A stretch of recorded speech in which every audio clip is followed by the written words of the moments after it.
উচ্ছেদ নয়, আধুনিকায়ন চাই, অনিয়ন্ত্রিত নয়, লাইসেন্স চাই, জীবিকার পথ বন্ধ করা নয়, জীবনকে সহজ করতে চাই। আমরা যে বিষয়গুলো ফাইন্ডিং করলাম সেখান থেকে আমাদের পরামর্শ কি সংজ্ঞা পরিষদের?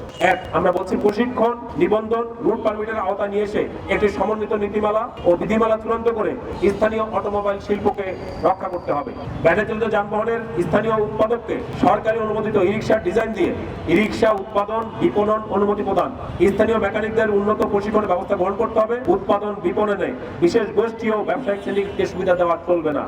দেশের ও মহানগরের কোনো পয়েন্টগুলোতে পার্কিং ও চার্জিং স্থাপন করতে হবে। পরিবেশ বান্ধব লিথিয়াম ব্যাটারি প্রতিস্থাপনের ক্ষেত্রে সরকারি ভর্তুকি প্রদান করতে হবে। লাইসেন্স প্রদান ও নবায়নের ক্ষেত্রে সৌর বিদ্যুতের মাধ্যমে চার্জ দেওয়ার বাধ্যতামূলক যে শর্ত আছে সেটা প্রত্যাহার করতে হবে। সৌর বিদ্যুৎ অনেক ব্যয়বহুল ও আলোক স্বল্পতার জন্য এর ব্যবহারে নানা সমস্যা হয়।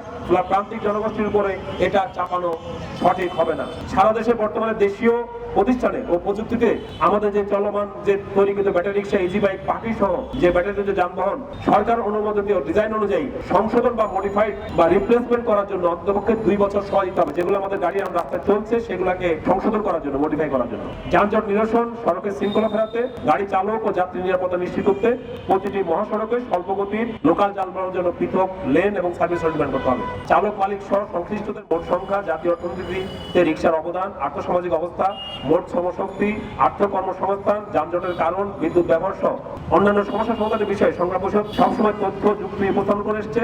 ব্যাটারি চালিত যানবাহনকে আধুনিকায়ন করে নিবন্ধন ও লাইসেন্স প্রদান করলে সড়কের শৃঙ্খলা পেরানো ও যাত্রীদের নিরাপত্তা অনেকখানি নিশ্চিত করা সম্ভব ছিল।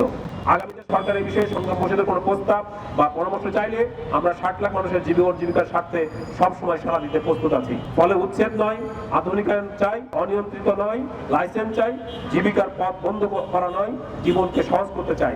বিদ্যুৎ চুরি, সিস্টেম লস, দুর্নীতি বন্ধ করার দাবি জানাই। সড়কের শৃঙ্খলা ও লাখ লাখ চালক মালিকের জীবন ও জীবিকার কথা গুরুত্বের সাথে ভাবার জন্য আজকে সংগ্রাম থেকে আপনাদের মাধ্যমে সরকারের কাছে সংগ্রাম পরিষদের দাবি উত্থাপন করলাম।